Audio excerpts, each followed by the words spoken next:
You are invited to participate in our transportation planning process, regardless of your race, color, national origin, including limited English proficiency, religion, creed, gender, ancestry, ethnicity, disability, age, sex, sexual orientation, gender identity or expression, veteran status, or background.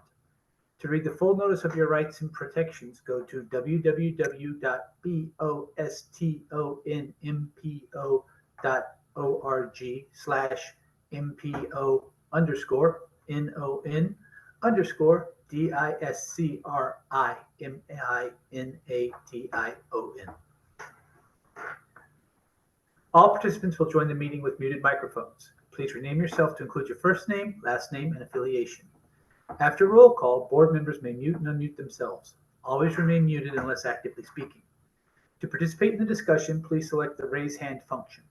Find this by clicking either on the participants button at the bottom of the screen, and a window will pop up with the raise hand button at the bottom, or the reactions button in the toolbar. The chair will then call on participants.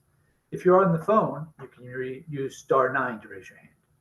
If you have any technical difficulties, please contact Sean Rourke via the chat box at srourke@ctps.org or at 857-702-3705. This meeting is accessible to people with disabilities. Zoom products are compliant with exceptions with the following standards: Web Content Accessibility Guidelines 2.1 Level AA standards, and revised Section 508 standards. If you require any additional accommodations in order to participate fully in this meeting, please contact Sean Rourke of the MPO staff at srourke@ctps.org or 857-702-3705. First item on the agenda is introductions. I'm David Muller. I represent Secretary Monica Tibbetts-Nutt here. Please call the roll.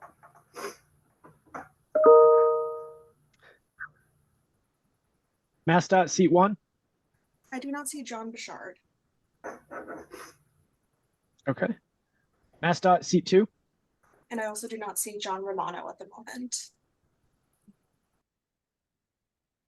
Okay. MassDOT Highway Division. Not present. MBTA. Good morning. This is Allie Clayman representing General Manager Eng and the MBTA. Massport. Hello, good morning. This is Sarah Lee representing Massport. MAPC. Good morning, Eric Barassa with the Metropolitan Area Planning Council. MBTA Advisory Board. Good morning, Amir Patterson representing the MBTA Advisory Board. Advisory Council.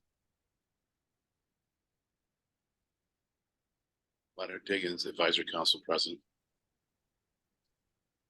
City of Boston BTD. Morning, this is Jen Rowe representing BTD and Mayor Wu.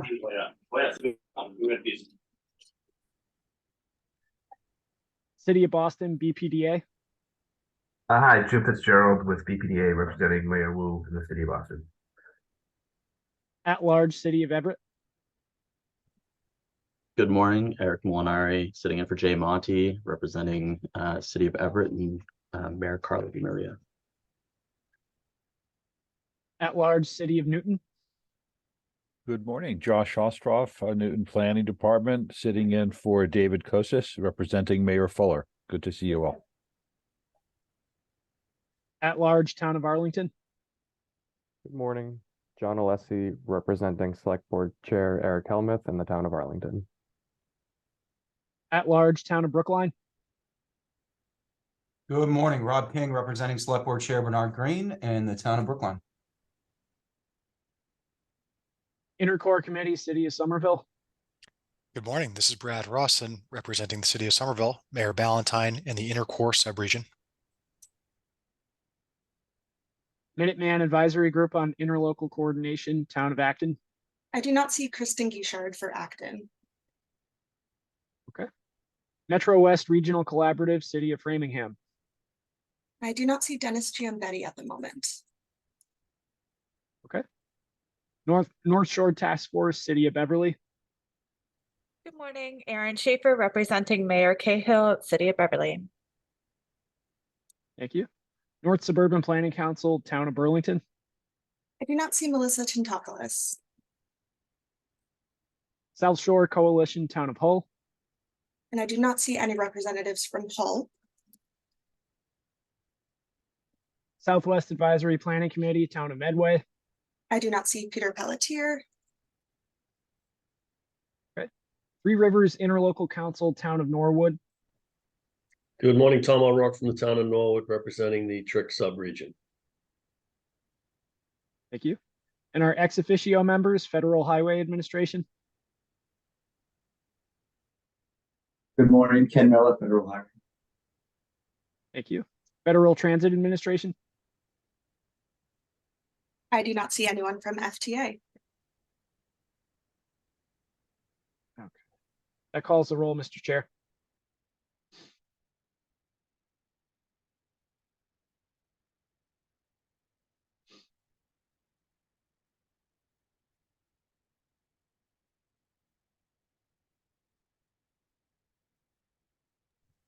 Mr. Chair, I Sorry. think we've lost you. There you go. Yeah, I muted. I forgot to unmute. Sorry. I don't have a chair's report, so we'll go directly to Executive Director's report. Tegan? Worked as a transition. Thanks, David. Hello, everyone. We can go to the next slide, please. I'm going to offer a couple staffing updates, and then I have actually a number of kind of conference engagement updates that I'd like to share with you all. But first of all, in terms of staffing, I'm very excited to announce that we have 2 new full-time staff starting in October, specifically October 23rd, both of them. One is David Hong, who will be filling the role that we've been recruiting for the manager of MPO activities.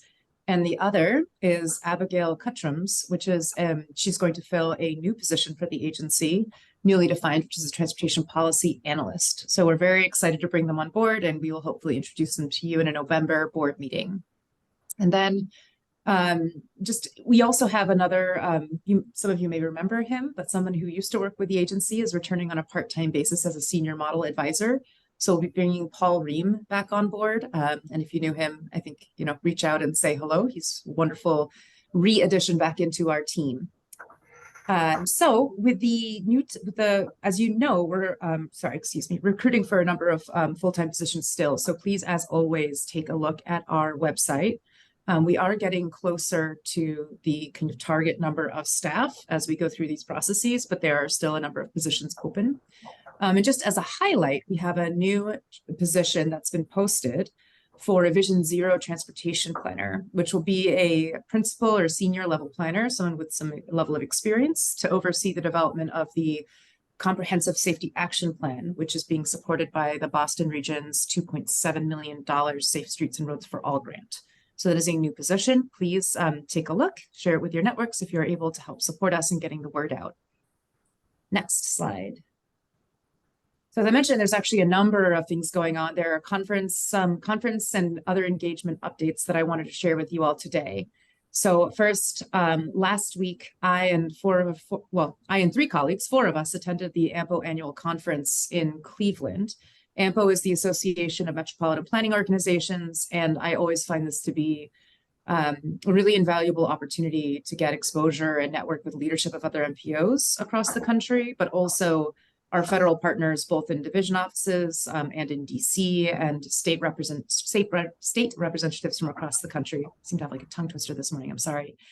And then to other stakeholders related to MPOs like elected officials and others. So it's a really great opportunity for that exposure. And some of the staff actually direct participation in the conference. Just as examples, I wanted to mention that Rebecca Morgan presented in a workshop on grant writing that was focused on our work to apply for the Safe Streets and Roads for All grant. And Stella Jordan presented in a session on innovative public engagement. And the focus for her presentation was the Blue Hills study that we've talked to this board about. I also facilitated a panel of FTA and HW representatives that was related to sort of all the updates that are relevant for MPOs, things like funding updates, policy updates, updates on the urbanized area census boundaries. So it was a really interesting panel. And then The last thing I wanted to say about the annual conference is that AMPO has recently produced a couple of key reports that I think, if they are interesting to any of the board members or others, I'm happy to share them. One is a report based on a survey that they did to better understand why MPOs across the country are not always able to spend the federal funding available to them, which does accrue as unobligated balances year over year. So the survey that they reported on asked both about planning funds, which are the funds that support, the staff time essentially year over year, as well as the capital funding pools that are most available to MPOs. So the responses to the survey actually was a really nice representation of identifying common challenges experienced by MPOs across the country, but also the very different contexts in which all of the MPOs are working. The other report that AMPO produced that I think is timely and interesting is that they have developed 4 major policy focus areas based on what the work they've been doing with MPOs over the last couple of years.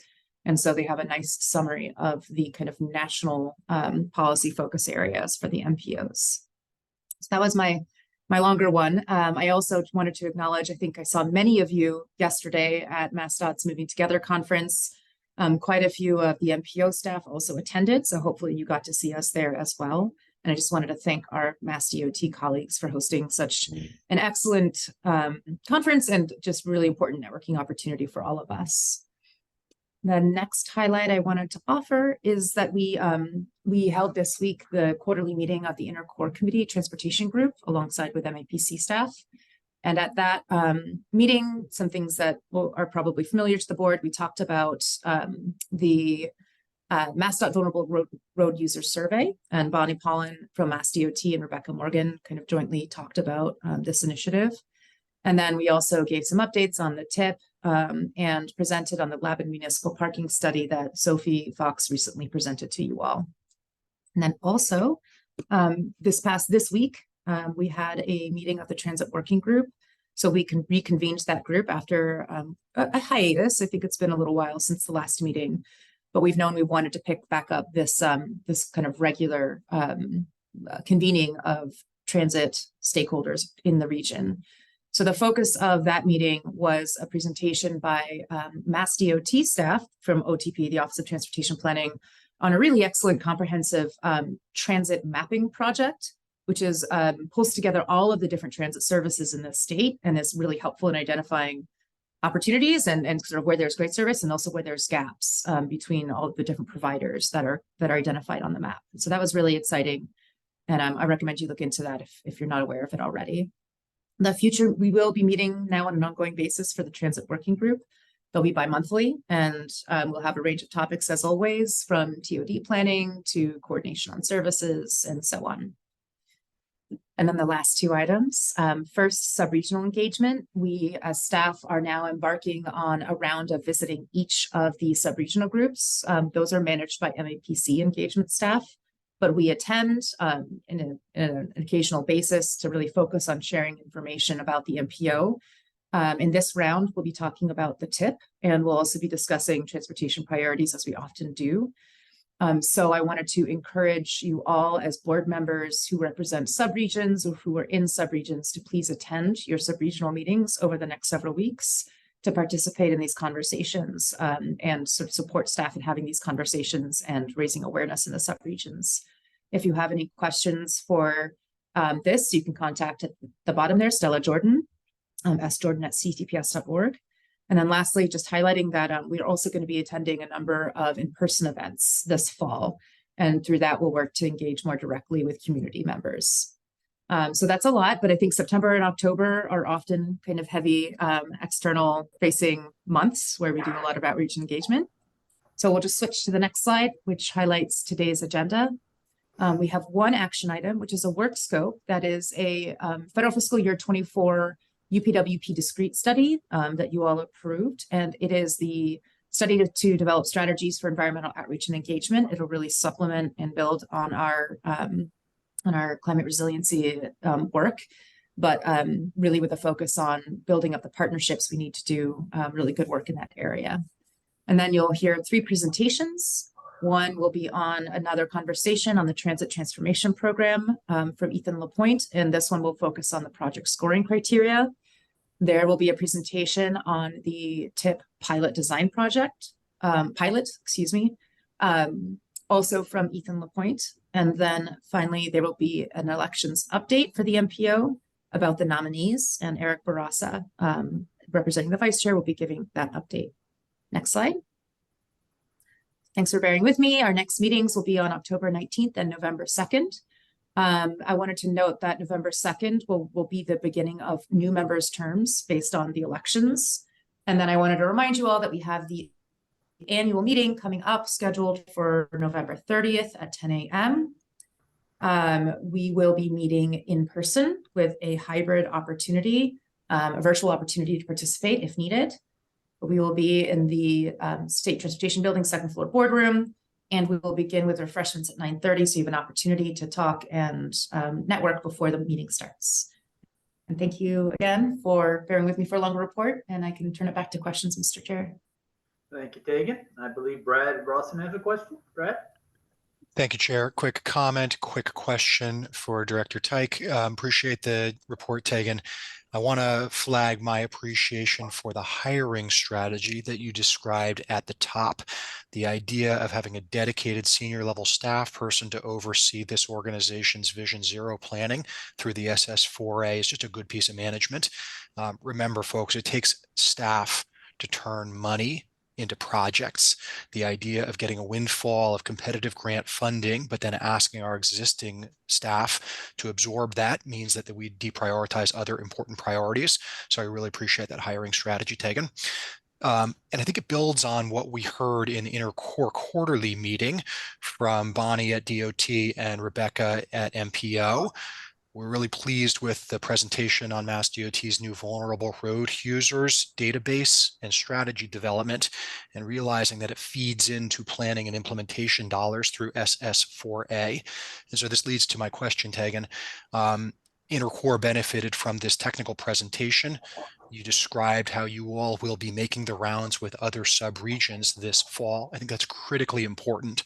And I'd like to ask whether a similar presentation from both DOT staff and MPO staff is possible for the other sub-regions, because it's, I think, of critical importance that all 97 of our communities have access to that technical assistance, that knowledge, and position themselves for context-specific solutions implementing what will be a regional Vision Zero safety program. Thank you. Thank you, Brad. Thanks, Brad. May I answer, Mr. Chair? Sure, of course. Okay. Yeah, thanks for that comment and question, Brad. Because the Intercore committee meeting was a joint presentation between, Mass DOT and MPO staff, I don't want to jump right out and say, yes, that we can do that, but I think that that's a really good suggestion and recommendation, and we'll go back and work with Bonnie and consider internally our ability to bring that presentation more broadly to the region. So thank you for that comment, and I'll take that back. Thank you, Tegan. Any other questions for Tegan? Seeing none, next item on the agenda is public comments. Is there anyone from the public who would like to comment at this time? If so, please raise your hand. Seeing none, if you want to comment during the meeting, raise your hand and we will call on you. Next item on the agenda is committee chairs reports. Are there any? Nope. Okay. Next up, Regional Transportation Advisory Council report. Lynn? Thank you, Mr. Chair. And please forgive me if I am kind of low energy and less coherent than usual. I just didn't get enough sleep last night, but I'm excited about this meeting. And I didn't raise my hand when Tegan was speaking because I knew I was going to have a chance to talk now. And of course, I want to see as many reports as you are willing to provide about from the AMPO conference. So it's a little teaser that you gave, so enough to get me wanting to see more. So please feel free to convey that to me through whatever means necessary. And so that's that, So with respect, another thing I wanted to mention too, and Tegan mentioned this, but that transit working group meeting was it yesterday or the day before, was really exciting. That map that Johnson Church and his crew is working on is really great, and I think it has the potential to truly be transformational when it comes to transit. And I know that's going to fit in later on with a topic on the agenda. So with respect to the advisory council, we're having our meeting on this upcoming Wednesday, and two items being on it that I think can be interesting to everyone here is we're going to meet with Betsy Harvey to at least introduce us to the story maps, which are the information provides the needs assessment for being our current LRTP. And the other is that Sam Taylor is going to meet with us to give a presentation on the performance-based planning dashboard. So as always, you're welcome to join us. Thank you, Mr. Chair. Thank you, Lynn. Any questions for Lynn? Seeing none. Next item on the agenda is approval of the August 3rd MPO meeting minutes. Can I get a motion and a second to approve the minutes? And please state your name for the record when making the motion. Eric Barassa. Good morning, Eric Barassa. I'll make a motion to approve the August 3rd meeting minutes. Thank you. Josh Ostroff. Josh Ostroff seconding. Thank you. Motion has been made and seconded. Are there any comments, questions, changes, or suggestions? Seeing none, please call the roll. David Muller, Yes. John Bouchard, John Bouchard, yes. Allie Clayman, Allie Clayman, yes. Sarah Lee,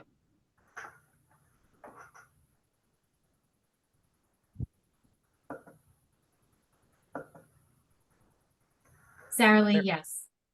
thank you. Eric Barassa, Eric Barassa, yes. Amira Patterson, Amira Patterson, yes.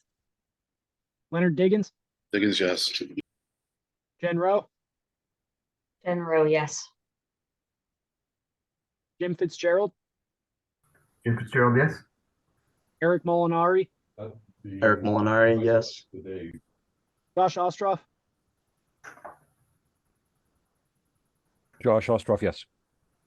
John Alessi, John Alessi, yes. Rob King, Rob King, yes. Brad Rawson, Brad Rawson, yes. Aaron Schaefer, Aaron Schaefer abstain. Tom O'Rourke, Tom O'Rourke, yes. motion carries, Mr. Chair. Thank you. Next item on the agenda is a work scope for strategies for environmental outreach and engagement. Judy Taylor, whenever you're ready, Judy.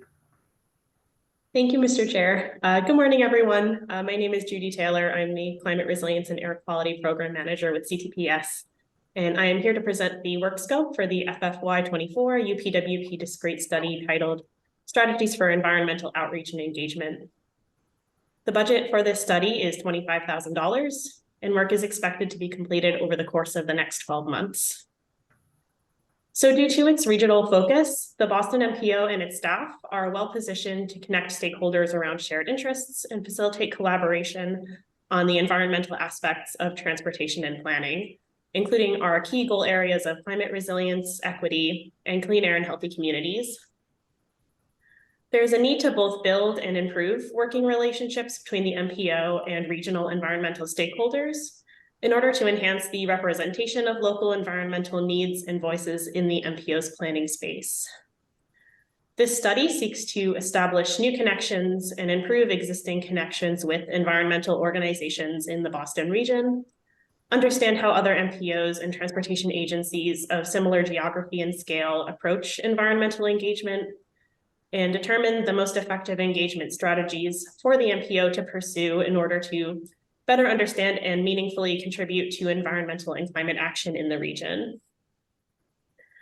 Environmental practitioners and groups that focus specifically on climate change, climate resilience, greenhouse gas emissions, air quality, environmental justice, and/or environmentally disadvantaged or overburdened populations are of particular importance to engage with due to these issues' transportation implications. So the study will be completed in 3 tasks. Task 1 will involve researching environmental engagement strategies and best practices, both through relevant literature and through conversations with peer agencies and MPOs. The findings from task 1 will inform task 2, which will involve outreach and introductions with regional environmental stakeholders. A survey and informal interviews will be used to gauge stakeholder interest in engaging with the MPO, as well as any of their preferred platforms or topics for engagement. Depending on the findings from this initial outreach, staff will hold one or more events to lay a foundation for more regular coordination on environmental issues. And possible avenues of engagement could include personal one-on-one meetings throughout the year, small focus groups, a forum focused on environmental issues and transportation, or existing MPO-supported meetings. And finally, task 3 will involve staff documenting findings from the first 2 tasks in a memo with recommendations for ongoing MPO engagement with these regional environmental stakeholders and initiatives. Staff will also provide recommendations on ways to leverage these new relationships to improve the MPO's planning and project initiation process.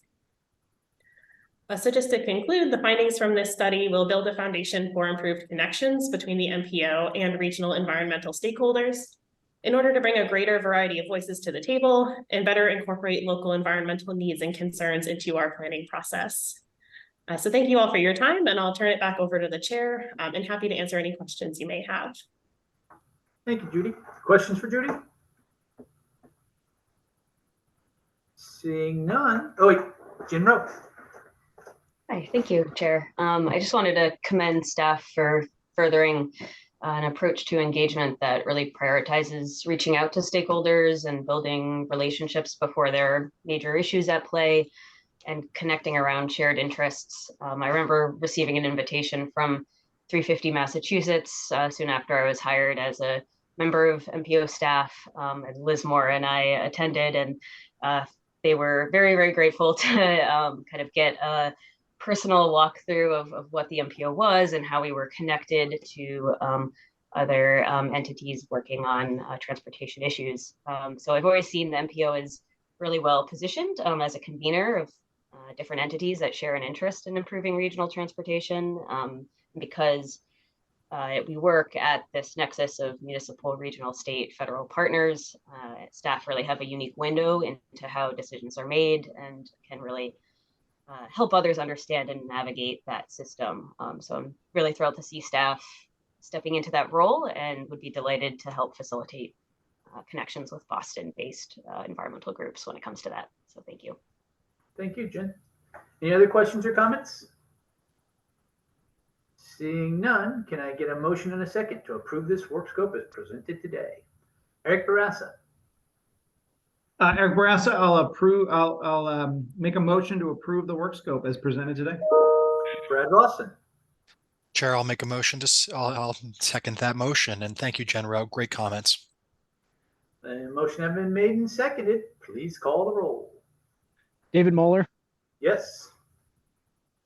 John Bouchard, John Bouchard, yes. Allie Clayman, Allie Clayman, yes. Sarah Lee, Sarah Lee, yes. Amira Patterson, Amira Patterson, yes. Leonard Diggins, Diggins, yes. Jen Rowe, Jen Rowe, yes. Jim Fitzgerald, Jim Fitzgerald, yes. Eric Molinari, Eric Molinari, yes. Josh Ostroff,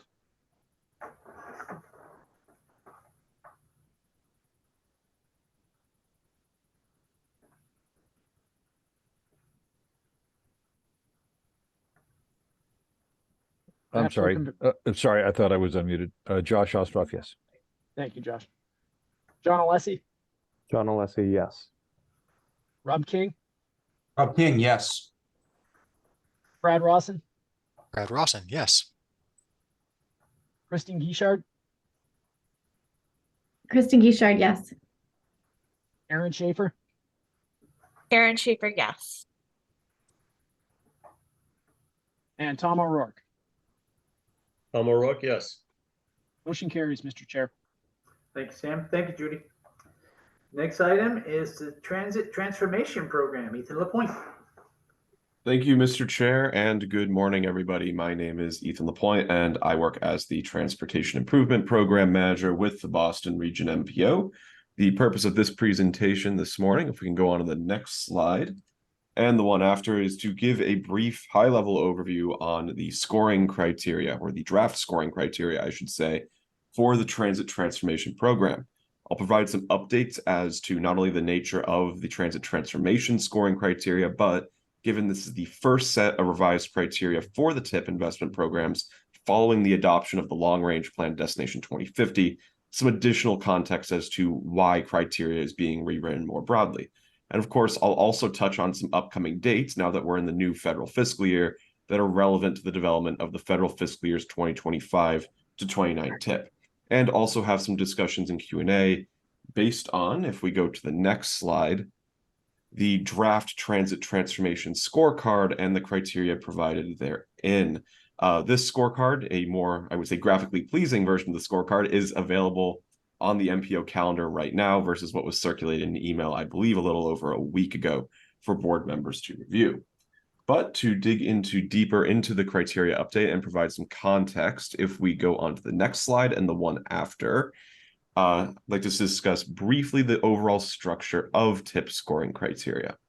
So the TIP as the short range, sort of 5-year capital plan for the region is directly informed by the MPO's long range transportation plan, in this case being Destination 2050.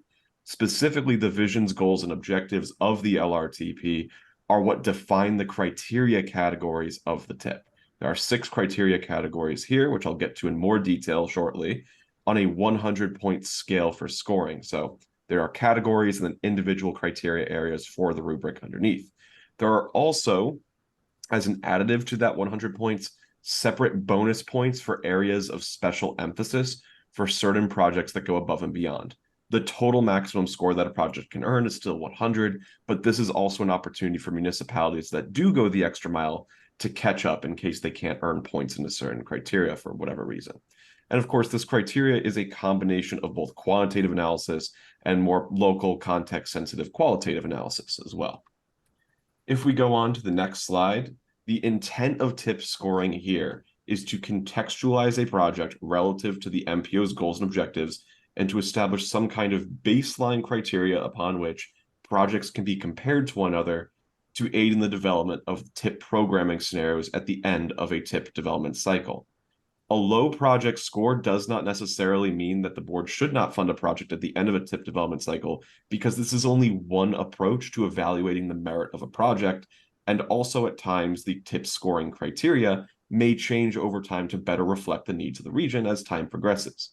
For example, there is a new category area this coming year, which is the resilience category area, which provides further emphasis on projects that go above and beyond for flood mitigation. I'll get to that shortly. In fact, if we go on to the next slide to kind of look at a high-level distribution of points based on each of the 6 category areas, the draft transit transformation program has a generally even level of distribution across each of the category areas. These category areas start with the transportation equity area, which is at 20 points and functions on a scale. I'll get to that later. And the other criteria being safety, mobility and reliability, access and connectivity, resilience, clean air and healthy communities, each have 16 points for that 100-point total. Point allocations between these categories can not only be modified based on feedback received by board members, but also in future TIP cycles at present, and also tends to differ between the investment programs as well. So the intersection improvements program, for example, has further emphasis on the safety category versus some of the others. To drill a little bit deeper into transportation equity on the next slide, again, this is a 20-point category for scoring, and the goal of the transportation equity program, as stated in the long-range plan, is to facilitate an inclusive and transparent transportation planning process that makes investments that either eliminate transportation-related disparities and disadvantages borne by those in disadvantaged communities, effectively eliminating disproportionate burdens where they exist or mitigating them. The goal of this category is to assess the overall impacts that projects may have on transportation equity populations. Scores are given at a higher level to projects that have greater benefits to these populations. This is actually based on an equity multiplier. So on the scorecard, you may see a check mark in the second column for some of the questions under the other categories. The equity multiplier is on a scale of 1 to 2, so a project may earn a 1.5 times multiplier for a criteria area based on the presence of certain demographics or other features of the projects in terms of who benefits and who may not be disadvantaged by the investment of that project. This is shown in more detail on the next slide. Again, the local demographic factors and the local context being the primary determinant of those key scoring areas. There's just an example here that I've placed based on mobility and reliability categories, which again, we'll get to, where a project that reduces transit passenger delay up to 5 points has a 1.6 times multiplier. I think that's what I did there, which gives it an additional 3.6 points for that area. And the same for projects that invest in new transit assets.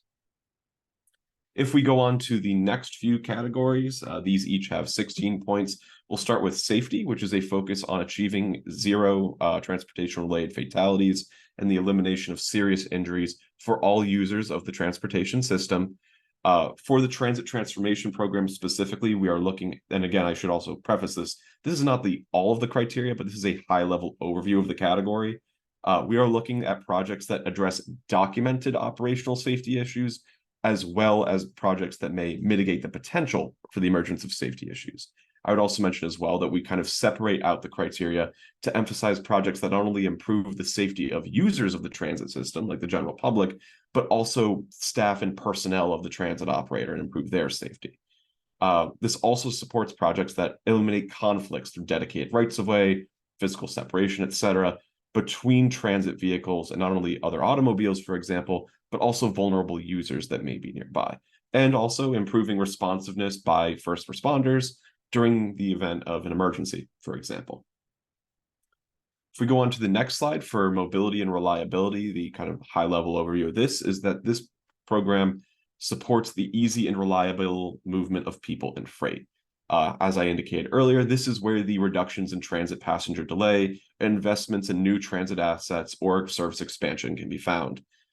This also incorporates the state of good repair work that can extend the useful life of the facility, which was previously incorporated into the old system preservation and modernization category, the last tip, and also improvements for the overall conditions of transit operators and personnel with regard to their ability to provide that reliable service and access the kind of operational needs that the system needs to, run.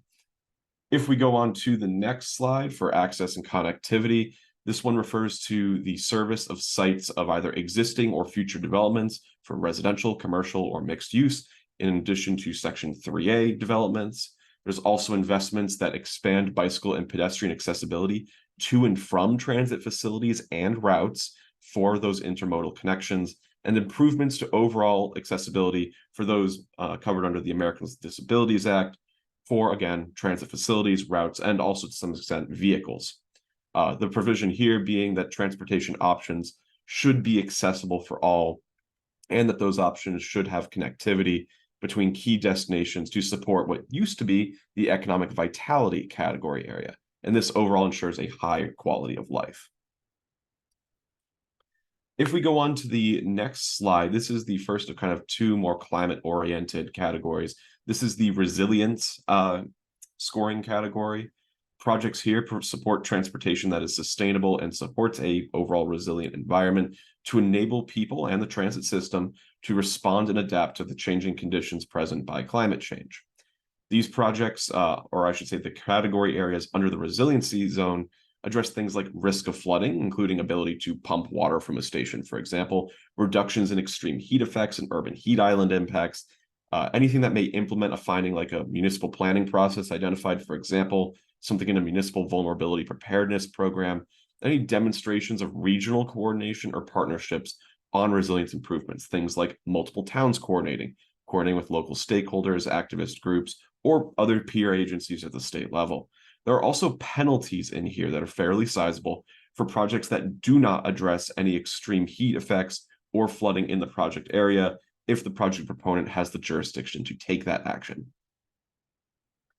If we go on to the next slide for the kind of second more climate-oriented category area, there is the clean air and healthy communities area. This is retained from the previous tip. The provision here to be providing a transportation system that is free of greenhouse gas emissions and air pollutants to support good health.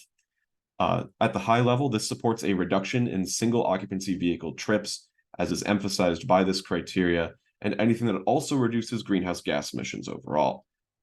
This is also a criteria that champion projects that improve air quality and water quality, in addition to water quality for areas that may use that for drinking water can be found.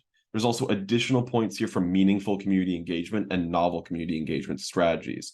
So not only points to be earned for projects that perform the minimum amount of community engagement, but additional points for those that go above and beyond to bring multiple different stakeholders into the transportation planning process. To kind of give a broad overview on the next slide as far as where the scoring criteria is at, this is again the first batch of criteria. Each TIP investment program and each of the kind of subcategories of the community connections program, such as bike share, are subject to their own scoring criteria. There's a lot of overlap between each of these investment programs, but this criteria will be released for the other investment programs later in October as we near the November 1st application start date. The TIP Process Readiness and Engagement Committee will also be involved in reviewing and updating criteria for the TIP each year as part of kind of the adaptation of the annual cycle to the emerging needs of the region. And on the next slide, just to provide some quick upcoming dates, we are targeting the October 19th MPO meeting where the final transit transformation program will be presented and the memo presentation to also have that final scoring criteria for approval there as well. And as I just mentioned, we are hoping that this scorecard and other scorecards will be used by project applicants come November 1st when the TIP project application window for federal fiscal year 2025 to 2029 opens up. That window is going to close as of right now, December 31st, for a full 2 months to apply, which is more than previous TIP years. So with that, I have a discussion slide, and right after that, I actually have some discussion questions. Just to kind of prompt some conversation here, MPO staff are kind of curious as to what categories, if any, should have additional emphasis. I mentioned earlier that right now we've held most of them even at 16 points apiece. But of course, with this in mind, there is a 100-point score constraint. So if anything should increase in priority, something may need less emphasis. Also, these criteria is designed to be as broad as possible because there's a broad array of eligible investments and project types. There's a need here generally to identify areas of specificity, or maybe see if certain project types, even though I'm saying it is broad, are actually being overlooked. So with that, I'd be happy to open the floor to discussion. Thank you, Ethan. Any questions or comments for Ethan? Brad Rawson. Thanks, Chair. Ethan, great presentation. Thank you very much. You might have mentioned it at the top, but a question in my mind that other board members may have is this scoring criteria simply within the transit modernization, now the transit transformation program area? I'm cross-referencing against our 24 to 28 TIP document, and under the transit modernization page, it says very, very clearly that this is an administrative bucket, right? Starting in fiscal 25, and it is not subject to project scoring. So I think the board could just benefit from reassurances from you about whether this scoring criteria will be used across all TIP eligible projects or simply within the transit modernization program. Thank you. Yeah, so that's the transit modernization program was fairly unique in that there was a scorecard available there, but by virtue of the lack of a formal application window and therefore subsequent scoring category, there were no projects scored with that criteria. With the new LRTP, we had to adapt it anyway. So that scorecard and the information there served as a foundation. But as you may see from that scorecard, for example, the safety criteria back then was only worth 6 points across the whole category, and that has been increased. So in this case, this scorecard is just for the transit transformation program. There will be more scorecards for the other programs, and each of those scorecards will be kind of more context sensitive to new emergence items. So for example, intersection improvements, like I mentioned earlier, will have its own scorecard and own criteria areas. There is some overlap. So for example, under the access and connectivity category I mentioned earlier, generally all investment programs will look to have connectivity to sites targeted for residential and commercial and mixed use development. Given this is transit specific, not all projects, for example, will be looking at items that, for example, may upgrade safety for operators of the transit system. Thank you, Ethan. Leonard Diggins. Yeah. Thanks for that question, Brad, because I was trying to tease out to what extent this really applied only to the transit transformation. And so thanks for that answer, Ethan. So, I mean, I just need some more time to think about this. So I'm tempted to ask you to come to the next advisory council meeting, but our agenda's kind of stacked. So I'll see what I can work out. Because my first question is like which of the points under each category, what's the rationale between some getting equity multipliers and some not? I mean, in some cases it's obvious to me, but I think I'd like to think about this some more to see, if maybe more of those to get equity multipliers. Certainly, I would say for the transformation, anything that really like feels like transformation, as opposed to just maintenance or modernization, should have a higher point value. And I do want to point out under resiliency that I know we are all about the heat because of global warming, but I think one of the things we should keep in mind is that this is going to generate more extreme weather events, and some of them will be cold weather events. As you might recall from last February, we got to -10, which was the first time we've done that since 1950. That wreaked some havoc, and so we should keep that in mind when we think about resiliency of our transportation network, transit network. Thank you. Thank you, Leonard. Josh Ostroff. Thank you so much. Appreciate this thoughtful presentation, Ethan. Where does accessibility and access for people with disabilities factor in to this? How is that looked at as an equity, framing? Sure. So one of the key items, for example, in the pedestrian connections category is that it not only expands pedestrian connections for all users, but there's opportunities for additional points to be earned for projects that directly address deficiencies through ADA accessibility. So, for example, the MPO has funded the Jackson Square Station Accessibility Project, which is part of the MBTA's larger station accessibility program to kind of advance investments there. Just to kind of look at the scorecard right now, for example, that scorecard is an overall summary. I'm more than happy to kind of provide more direct detail into actually what the full text of each of those criteria categories are, because I should have mentioned up at the top, they are not all or nothing either. So there is a scaled kind of point allocation here at play. Betsy, you have something you want to add to this?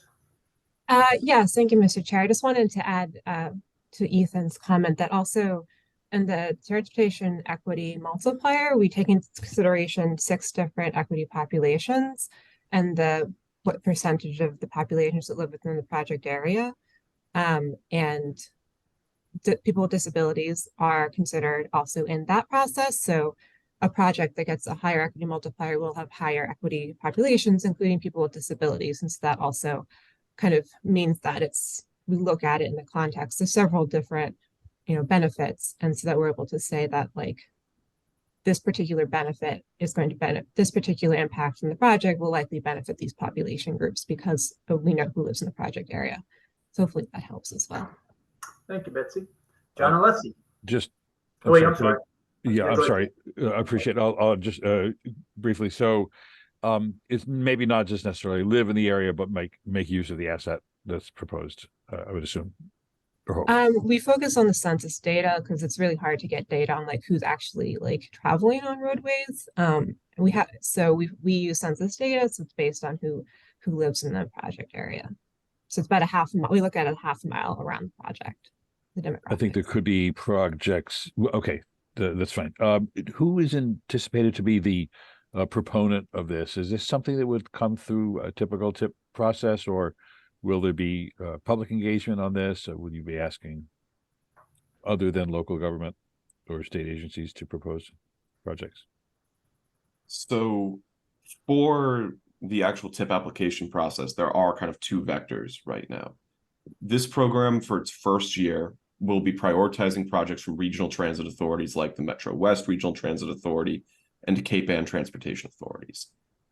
There are, however, some smaller opportunities for municipalities as well. So it's kind of 2 different paths. Those smaller opportunities, I should mention, are things like transit signal priority and bus lanes.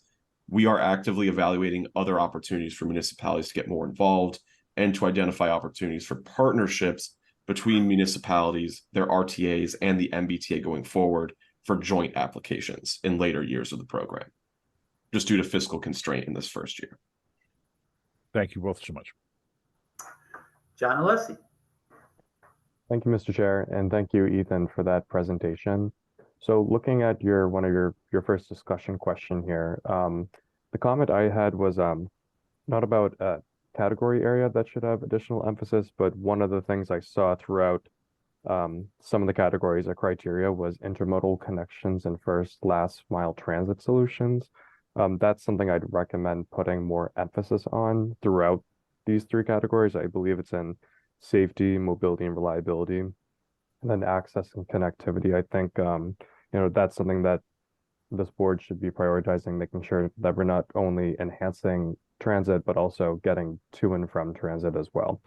And I'm not sure where we should put less emphasis. I didn't prepare that beforehand, but I just would like to recommend thinking about first last mile transit solutions as a higher emphasis area. Thank you.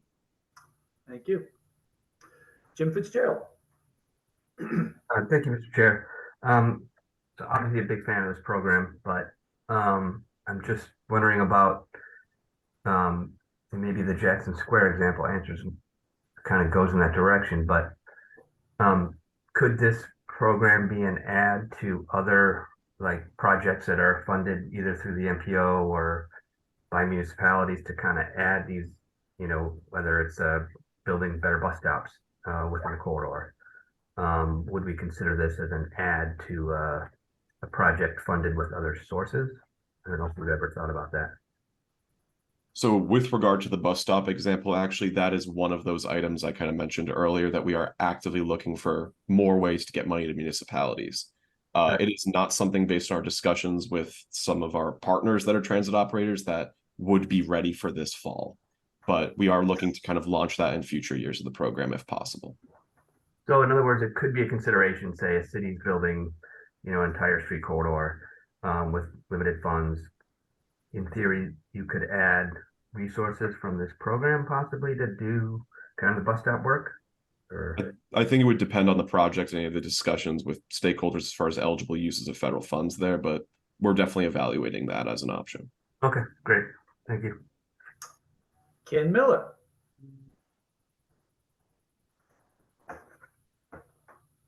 Thank you, Mr. Chair. Thank you, Ethan, for the presentation. Just a couple of questions. So looking at the criteria, you said, applying the point value. So say, let's just look at the first criterion for safety. The proposed project addresses a documented operational safety issue. So it can score from 0 to 5 points, or it's not yes or no, right? It can score from 0 to 5 points. Is that right? Yes. So in this case, it can score from 0 to 5 points, and that's on a scale. So as I mentioned earlier, we do have more text. We just doesn't fit all on the card. There's even a penalty actually incorporated in there where if there is a documented safety issue and the applicant isn't addressing it, they will be penalized for 2 points. Okay, good. But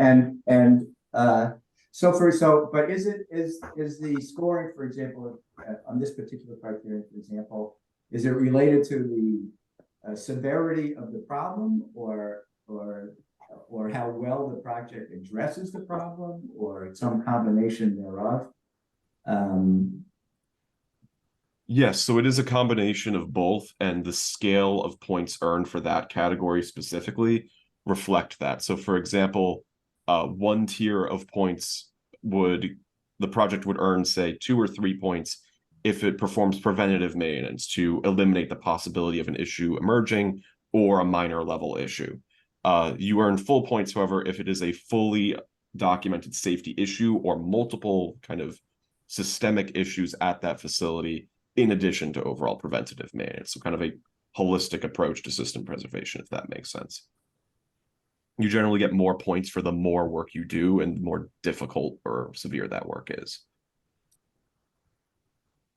Okay, so again, we've gone through this before with being able to take into account the extent of a project. So I can have a giant corridor project which costs $200 million versus a grade crossing project that costs $1 million, and I can give it only give it -2 to 7 points. I guess I would propose that you eliminate the point values for the particular criteria within each category and just list those as those are the things that you were looking at, but then give it a score from 0, whatever, negative to 16 for whether it's a great safety project or not. I just think that this is a lot of this is sort of false precision in a way. I think that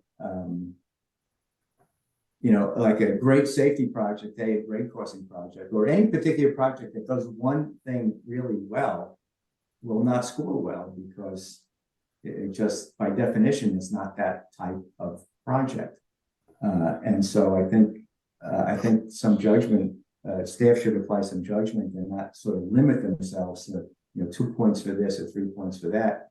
You'll know a great safety, those are the things that the criteria you have to look at, but divvying up the points and spreading them around like peanut butter, you sort of lose what the value of the project is. And the other thing I would add is I'm hoping, based on discussions we've had before, that you use these whatever criteria system you use, it's in relation to some measure of cost effectiveness or cost or unit cost kind of approach. Thank you. Thank you, Ken. Lynn Diggins.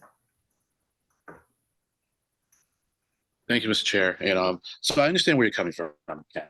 But what I like about what they're doing here is that they're breaking down the components, of the thoughts that go into evaluating, these categories and giving some sense of how it's being prioritized. And as Ethan said, this is just a factor that goes into the decision making. I would feel more strongly about what you said in supporting it if it were the only thing that we use in order to evaluate the project. So I like what they are doing here. And so I would be inclined to keep the point values, and also I want to support what John Wesley said about intermodal, and I also want to throw in my support for maybe valuing access and connectivity more, because I really am going to focus on the transformational aspect of this. I would like to think any project or collection of projects lead to a transit system that really is transformational. And an example I've stated several times is like what the system was like before we had the ability to use apps to predict when the buses were going to come. And I say the buses because we got it for the buses first. And as someone who would wait for buses being late at night, coming from work, the difference between, like 2005 and 2015 are just like night and day, and so I like to see projects that lead to that kind of feeling when we use transit. And finally, I want to say to you, Ethan, thanks for sending this material far in advance. The fact that I need more time now is really on me, but also I would like to get this, to the members of the advisory council, especially since you said you have more information that couldn't fit on the card, so that even if I can't get a full discussion on the agenda, I can at least let folks know that this is out there and maybe they can weigh in by the end of next week and give you some time to take in more input before you have to do a presentation on 19th. So thank you once again. Thank you, Lynn. Any other questions of Jen Rowe? Thank you, Mr. Chair. I just had one comment I would have, a request to revisit is to, maybe take a look at whether there could be additional criteria for which an equity multiplier might be applicable. The one that jumped out to me was that the criteria under safety of the proposed project improves the safety of users traveling to and from transit facilities, because I know that there are well-documented inequities in road safety for people, particularly people biking, walking, who are people of color, and I believe there might be additional disparities in other populations as well. So I would request that staff take a look at whether there might be other kind of which of these granular criteria might or might not apply for equity multipliers. Thank you, Jen. Allie Clayman. Thanks, Mr. Chair, and thanks, Ethan. I know how much work goes into developing scoring systems like this. I was just wondering if you considered adding any scoring around the impact on ridership for different types of projects, like how many riders would be affected. Right, so that's actually a great question. So one of the items that is not directly incorporated into the scoring criteria itself, but is incorporated into the scenario development is total users and annual average daily traffic impacted by any project. So in this case, ridership would be factored in. It's just sort of a complementary element to all of this criteria. And to the point of cost effectiveness made earlier, also comes into play there. Thank you, Ethan. Any other questions or comments?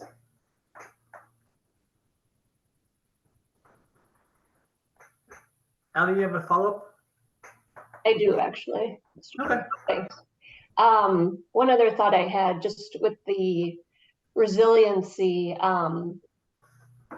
in addition to giving points for things like green infrastructure, I'm wondering if it was considered to give points for things like redundant power systems or other sort of building adaptation type approaches that help systems recover faster during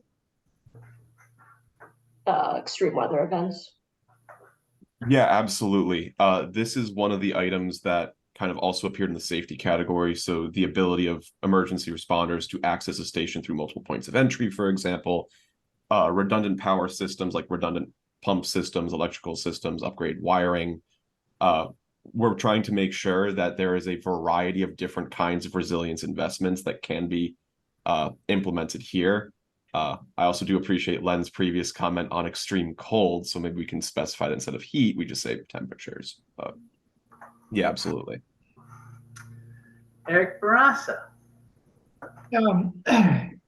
Ethan, is project readiness a part of this too? Because I'm just thinking that we're probably going to be programming projects, a year or two out, right? Given that we've carved out these funds and we're sort of treating this as like its own little solicitation process, right? One concern I have is that it takes so long to get projects ready here that that might be the thing that really drives what we can do. Excuse me. Yeah, absolutely. That will be kind of addressed, interrogated more in the scenarios, just as we do with the highway projects. There is one kind of difference here, and that difference being that this will be a flex of MPO highway dollars to FTA dollars, which would then be given to the transit authority. So there is a little bit more flexibility in project delivery, but the readiness of the project to execute using those dollars, I should say, will still be a relevant factor in the programming scenarios. Any other questions or comments at this time? Ethan, did I hear you say you're presenting this again at the next meeting for final approval? Yes, Mr. Chair. Okay. We'll see you then. Thanks, Ethan. Next item is Transportation Improvement Project Program Design Pilot. An update by, again, our very own Ethan LaPointe. When you're ready, Ethan. Thank you, Mr. Chair. Still here. So as part of this presentation, I'll be providing more detail on another initiative launching with the federal fiscal years 2025 to 29 TIP. This being the project design pilot that board members voted to approve as part of the fiscal 24-28 TIP.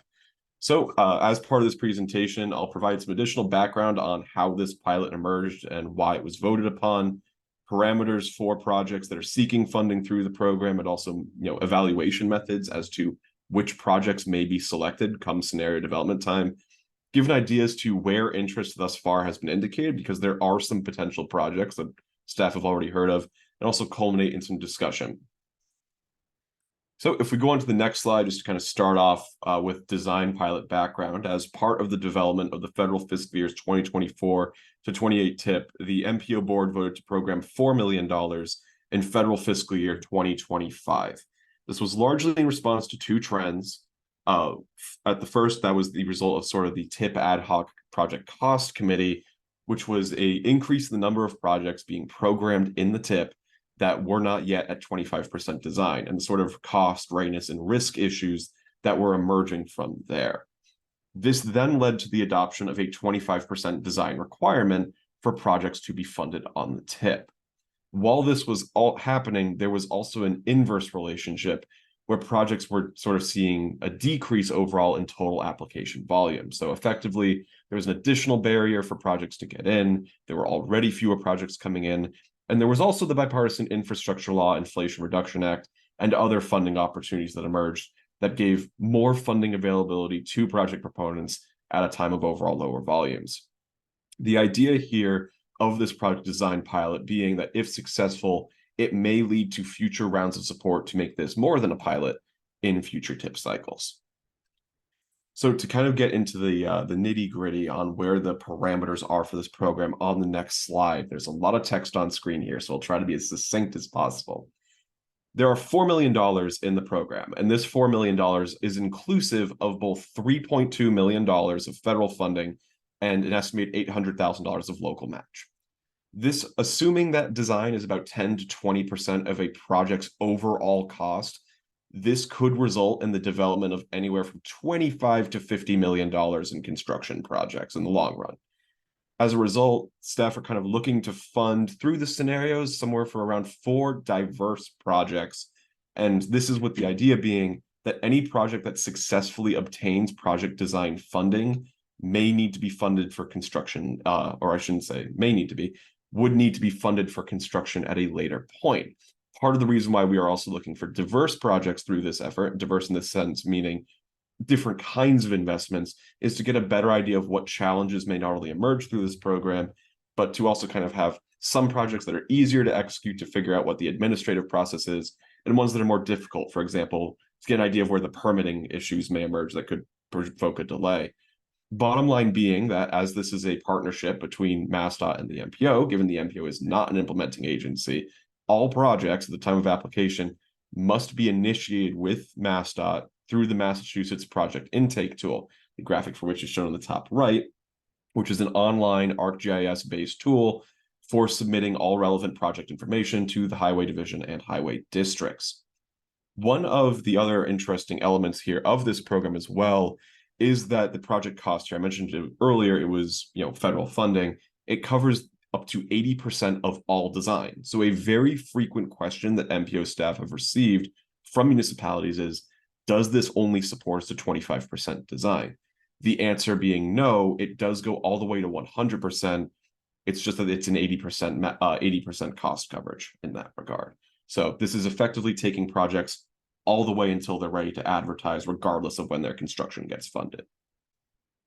If we go on to the next slide to kind of give an idea of where project evaluation for these projects will live, for this design pilot, there will be an identical application process to the other MPO investment programs, in addition to the forms themselves for application. Given that we are looking at project design funding here versus a full construction project, there's inherently a lower level of specific detail than would otherwise be seen from a project that already has a 25% design complete. So there is a little bit more uncertainty there. As a result, the projects that get selected should score well from a conceptual level where they have a strong vision, and that vision being largely consistent with the MPO's goals and objectives. Any criteria that is present in the construction zone is identical to what will also be present under the design criteria to have consistency there.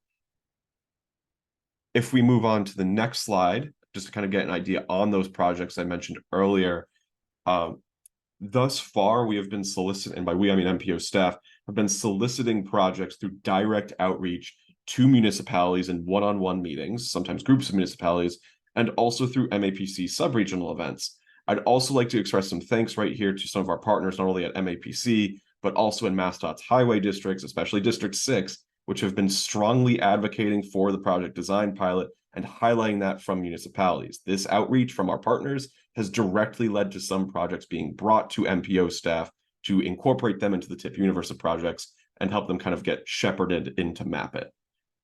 Some of these project ideas that MPO staff have heard of have been some multi-community rail trails in the southwestern part of the region, especially from communities that have not had a TIP project in quite some time, pedestrian bridges to improve connections not only to transit facilities, but also to and from commercial and residential areas, general complete streets projects, safety corridor improvements to identify consistency with some of the MPO study and planning activities that are already conducted, and of course, kind of an intersection between the transit transformation program I just spoke of to develop transit supportive facilities for things like sidewalks to and from transit stations to that effect.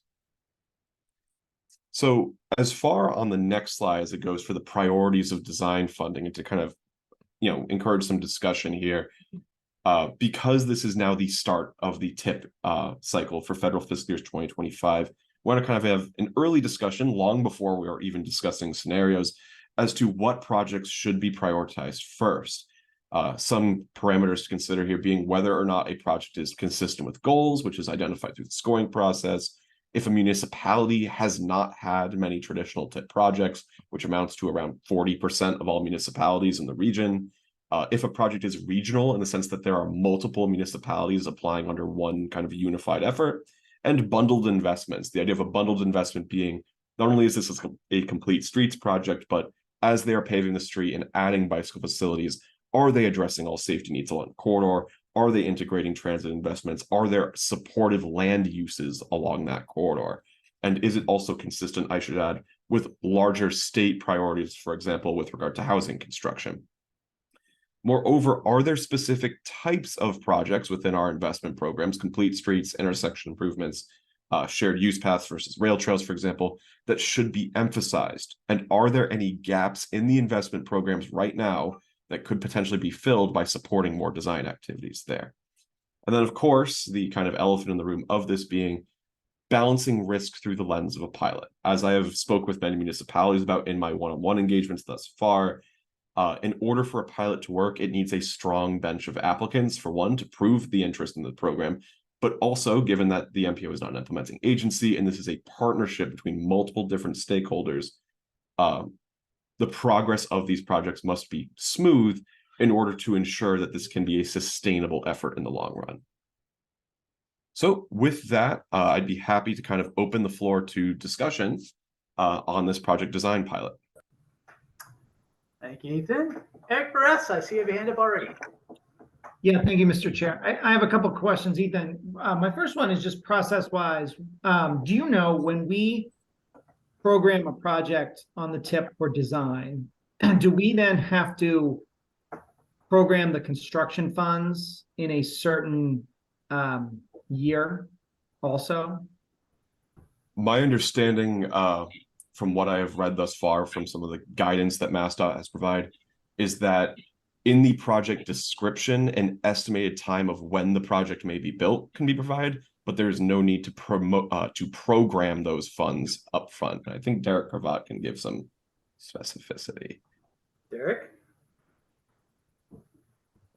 Yep, thank you. Yeah, just to weigh in, yeah, Ethan, that's correct. We've asked Federal Highway this question before, and can correct me if I'm wrong, but the response that we got was that if the project construction year is within the span of the TIP, so if the design is funding a project that is estimated to be ready in, say, fiscal year 2029 as part of the 25 to 29 TIP, then the expectation would be that the construction project would be programmed on the TIP in 2029.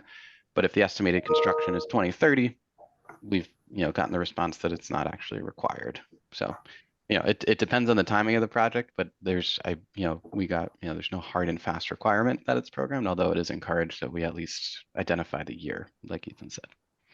So wait, just so I'm clear, if it would be constructed within the 5 years of the TIP, they're strongly encouraging that we should, but we don't have to. That's my understanding. Yeah, it's a very gray thing. Okay, that just, yeah, I think it just becomes, more real when we're, when we're identifying it, which I think is a good thing, because I think this is, we need to know, we need to be serious that if we're going to commit to design, we're committing to construction. So I guess in response to your question, Ethan, I would say I wouldn't stray too far from how we are making decisions about TIP projects. Because my concern is that if we have lots of different decision-making frameworks for different TIP programs, it's going to get confusing. We have a different framework for the transit priority infrastructure funds. We have a different framework for community connections, and then we have a different one for this.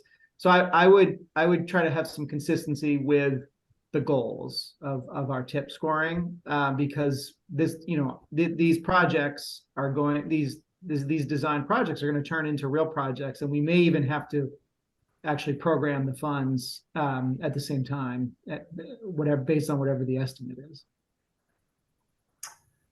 Lynn Diggins.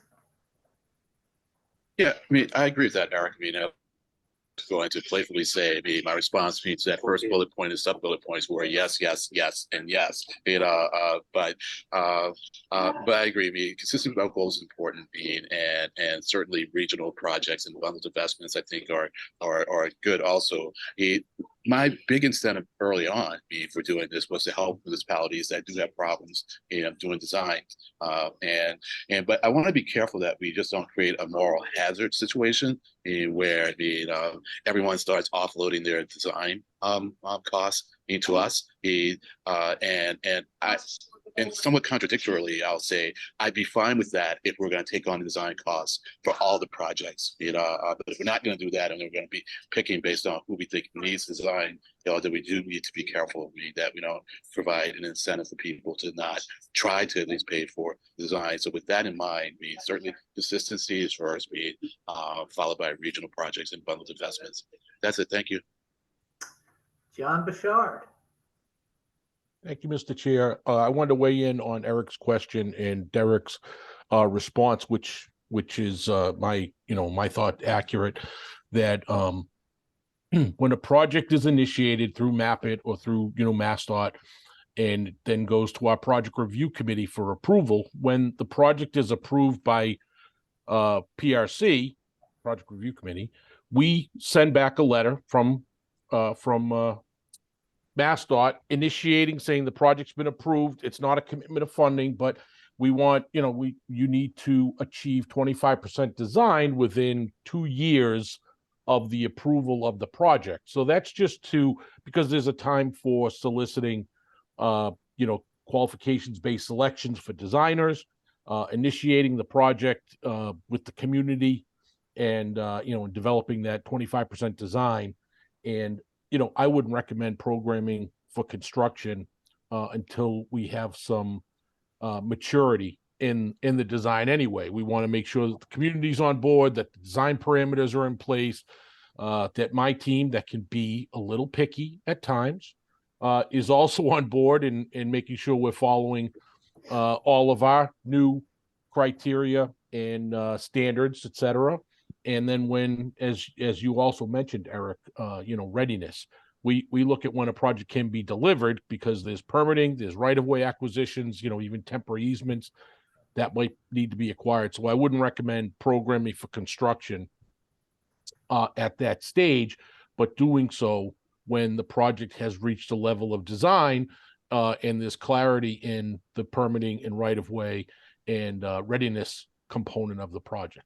But and we'll, with the use of federal funds through the MPO, there's a process to follow, and I am actually working with several communities in the Boston region, with Rob King in Brookline, with Kevin McCabe over in Dover, and with Bill Renault in Wakefield, on design projects that are utilizing federal funds through either earmarks or federal grants that they received, and helping them through the qualification-based selection of design consultants to fit their needs for the project. So I would, and my team would be available to assist the communities if they were selected as part of this pilot and needed to go through that process, we would certainly support and assist as best we can to get the right firms and the best qualified firms for the work and meet the timeline that they're trying to achieve. Thank you, Mr. Chair.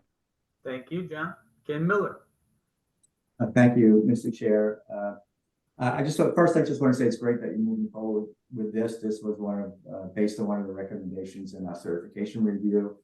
So I think it's good that you're putting some thought into this. The ideal project would be one where, for example, the MPO did a corridor study or safety study and made a recommendation, and it was in a community that just did not have the resources or the capability or capacity to move forward with the recommendation of the study. That would be sort of the ideal kind of project. So I think it's good that you're looking at municipalities that don't have traditional TIP projects, either because they don't have the funding resources, or they may not even have the engineering or design or planning infrastructure to get a project done. And I think it's also good that you're looking at projects, regional projects, those that have a regional benefit, for example, filling in a gap in a bike path or something like that. That's a gap that's identified through an MPO process. So I think that's also a good approach. Just regarding what Derek and the issue of we used to Federal Highway used to have what was called the 10-year rule. That was if we funded municipalities or with use federal funding for design, we would require that project to be I'm not sure if it was authorized or constructed within 10 years, or else we would ask for our money back. We've not done that in Massachusetts, but in any case, the 10-year rule is no longer with us. And so there is, Eric, there is no requirement for the federal funds to use for design for the project construction to be. We have no regulations or guidelines or requirements in that area. But like you said, it's a good idea to put your money where your mouth is, and if you got to fund, you shouldn't be funding design for a project that you're not willing to program. Definitely. Thank you. Other comments?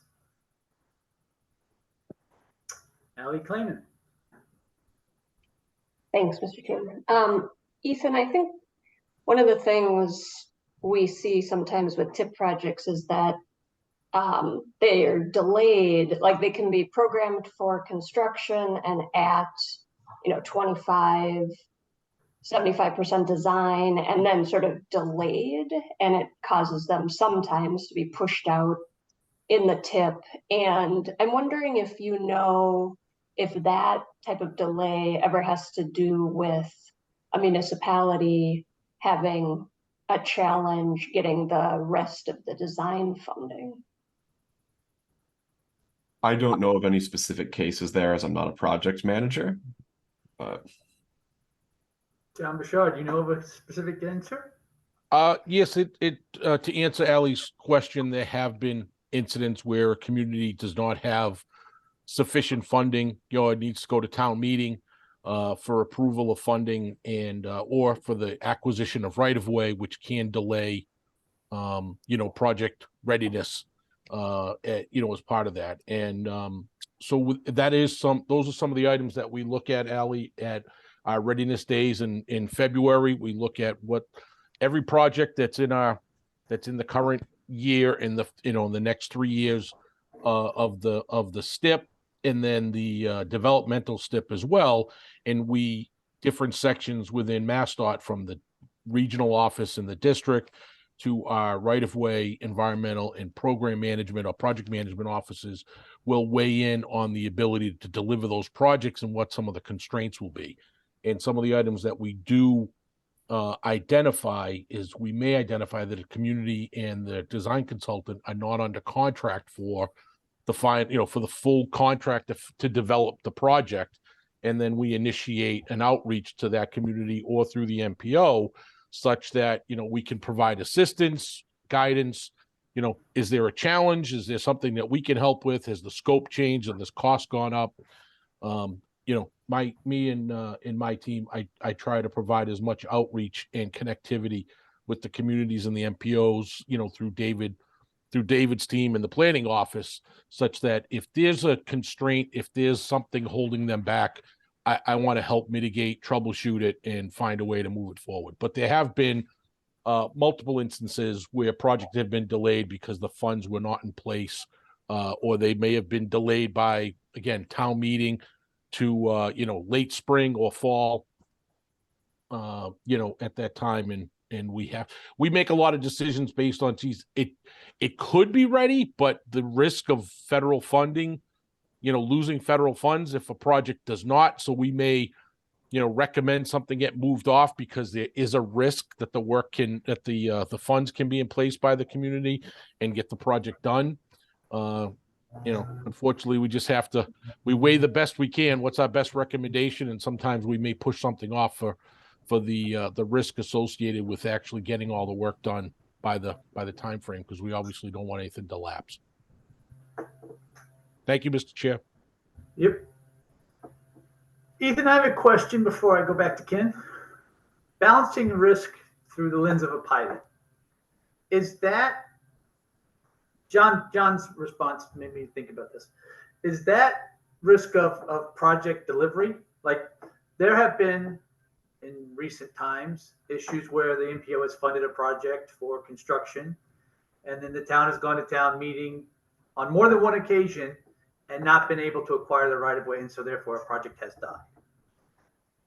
Is that the risk we're talking about? Like, because again, if a community is spending their own money on design, and then they're not able to deliver their right of way vote, okay, we tied up construction money for a while in our TIP, but that's what we did, but that's all right. But if we're actually going to give the money for design, are we trying to figure out a way to make sure that actually right of way is not going to be an issue and permitting is not going to be an issue, and a project is actually theoretically deliverable within a reasonable period of time?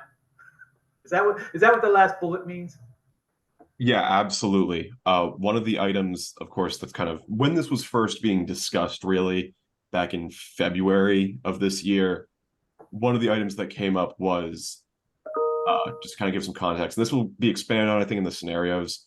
In addition to concerns as to whether or not a project can be delivered, difficult projects that are kind of a struggle to execute and may take a lot of time and design to come to fruition are also a learning experience. So sometimes the risk may be a good way to kind of stress test the system before it becomes implemented. So that's not just a fair weather friend, for lack of a better way to put it. But that's something to be kind of introducing that thought now, thinking about it more as we go along. Kind of some easy projects are as easy a project can be to execute, and some that are more problematic. Well, also for lack of a better term, but. Okay. Just 2 points regarding the capacity of communities to get the work done. If the determination is made, whether it's given John, that was great that you talked about all the help that you can provide to the community, but there may be a community that just no matter what you do does not have the capacity to get a project done, or if they start a project, you can make a determination. Somebody can make a determination that it's just not going to happen. Nothing precludes MassDOT, if they have the capacity and willingness, to use federal funding for design and take over the project. It's federal funding. The other thing is regarding right of way. Right of way is at the risk of opening up a can of worms. Right, acquisition of right of way is an eligible federal expense, and while it's not done much in Massachusetts, MassDOT has its own funding that they can bring to bear to acquire a right of way. So typically we don't, but it is an eligible expense. Right, but to be clear, MassDOT is not willing to acquire right of way for local projects, with or without federal funds. If a local community, because what happened actually in the ones we're talking about isn't that there wasn't money; it was the way to kill the project. And so they killed the project by refusing to approve the right-of-way acquisition. MassDOT is not in a position to come in and override local opposition by taking the right of way. Just so everybody's clear on that. Oh, for sure. Yeah, of course, that makes perfect sense. I'm just pointing out that it is eligible. And if there was an instance or where, it was, everybody agreed it was a good thing to move forward and they had support, there just was not the, the capability, then it is eligible. Just wanted to point that out. All right, other comments on this?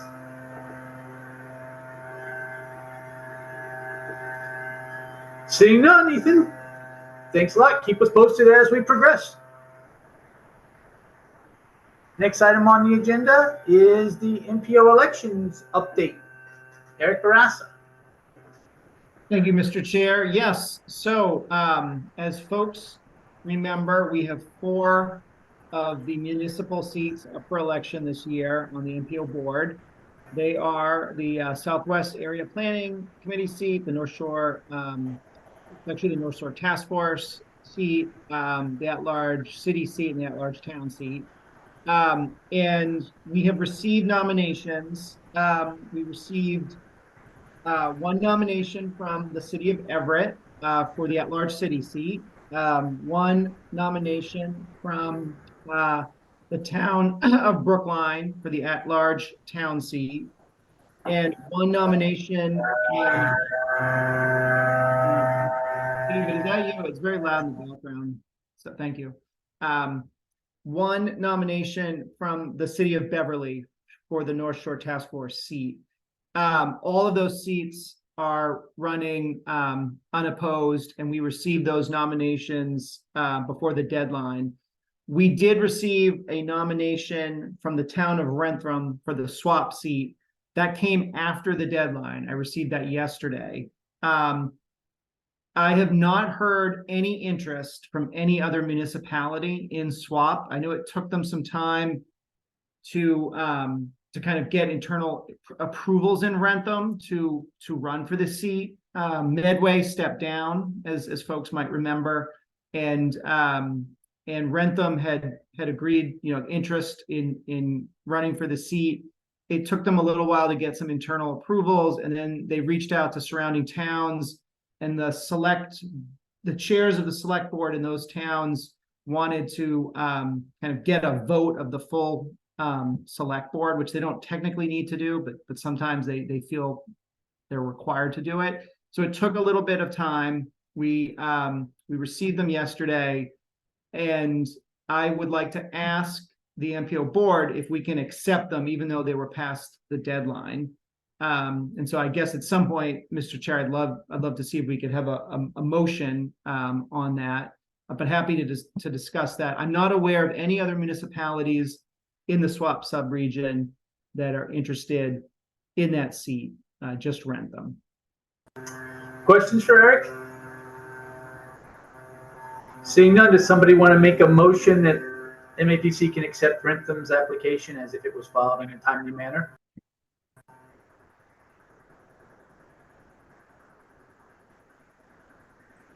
I was just waiting for the go ahead, Mr. Chair. Yeah, go ahead. Yeah, I'd like to make a motion, to allow Rentham, to run for that seat. I understand the situation, and so given there's no competition, it makes sense. Thank you. John Alessi. John Alessi, I'll second that motion. Motion having been made and seconded, please call the roll.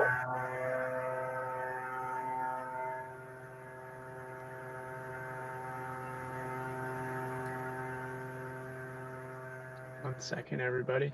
David Muller, Yes. John Bouchard, John Bouchard, yes. Allie Clayman, Allie Clayman, yes. Sarah Lee, Sarah Lee, yes. Eric Barassa, Eric Barassa, yes.